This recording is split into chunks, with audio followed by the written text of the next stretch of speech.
To anyone watching this who doesn't know the inner workings of the International Baccalaureate program, the words IB and TOK are probably a little bit confusing. IB is the International Baccalaureate program. It's a school program where they make you do extreme amounts of work for no particular reason.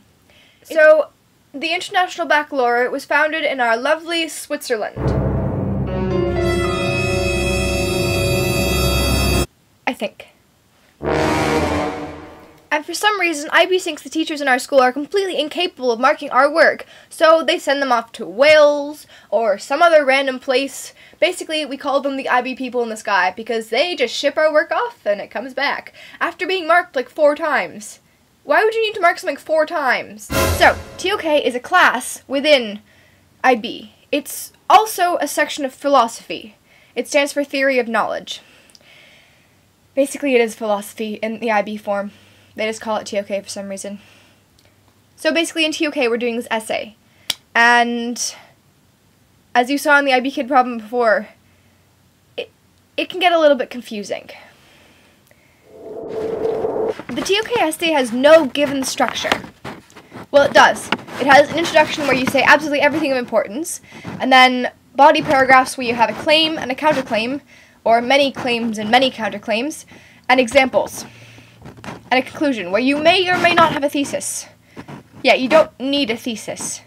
Isn't that kind of weird? Yeah, I thought so. So, my essay topic is, we see and understand things not as they are, but as we are. Discuss this claim in relation to at least 2 ways of knowing. Ways of knowing are reason, sense perception. Oh god, I can't remember them.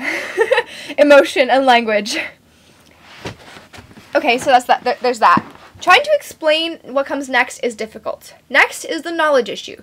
You can go through all 4 years of IB, or how many years? It's 2 years, really, the diploma program. Then the pre-IB program is the first 2. Anyway, you can go through the entire IB system without knowing what a knowledge issue is. Okay, so my knowledge issue. My knowledge issue that I had lots of help with from my wonderful boyfriend, Michael. Thank you, Michael. Is... oh, what is it? Yeah, I can't remember. How does our perception of evidence... how is our perception of evidence influenced by emotion? Somehow I got that out of the statement before. It's kind of weird. That was what Michael got from that statement. Thank you again! Okay, so trying to explain what goes next is where everyone gets confused, including me.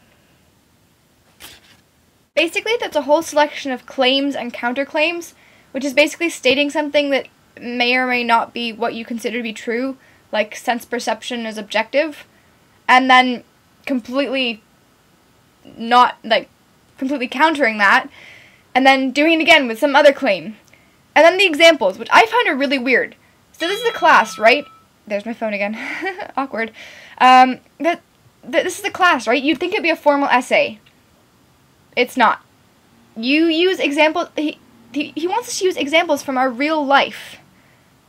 So, my examples are How I Met Your Mother and The Dentist. Just take that in for a moment.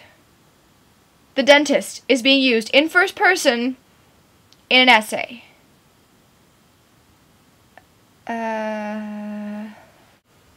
So I'm just going to leave you with one last IB Kid problem pertaining to TOK, which I think is very witty, and I totally agree with, and actually go do my TOK essay instead of just having the outline for it.